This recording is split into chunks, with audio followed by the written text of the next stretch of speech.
presenting a resolution to the Council in order to negotiate a declaration on the right to peace. China welcomes the committee's draft declaration on the rights of the peoples to peace.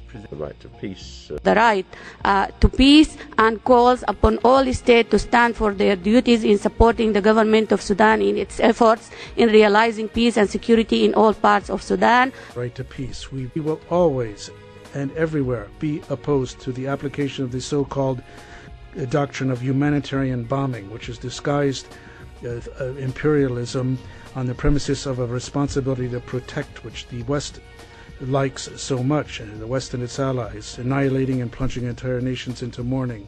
Human right to peace. The program was also careful to distinguish between terrorism and legitimate resistance to foreign occupation. Merci, Monsieur le Président.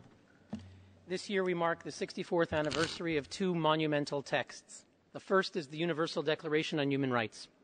3 years after World War II, the founders of this council created that declaration in response, as stated in the preamble, to atrocities that shocked the conscience of mankind.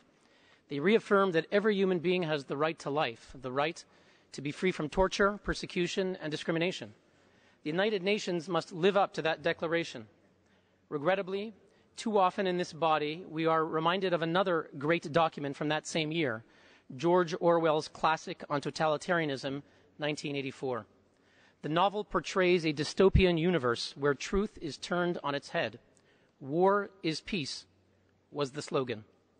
We were reminded of Orwell most famously when the government of Libyan Colonel Muammar Gaddafi was elected chair of the UN Human Rights Commission, and then again only 2 years ago when, despite our appeals together with those of Libyan victims, it was elected a member of this council. We were reminded of Orwell yesterday in this session. In the book 1984, everyone was made to undergo a daily 2 minutes of hate. Yesterday, contrary to the principles of universality and equality, contrary to the plea of the Secretary General, one nation was once again singled out for an entire day of vitriol. And we are reminded of Orwell this week in the proposal that is before us for a declaration on the right to peace.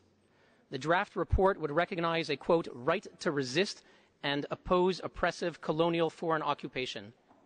That is the language, Mr. President, used by terrorist groups such as Al-Qaeda, Osama bin Laden, Hamas, and Hezbollah. Mr. President, the notion that war is peace was an Orwellian slogan. It should not be the law of this Council. It should not be the law of the United Nations. It should not be used to turn human rights on its head. Thank you, Mr. President.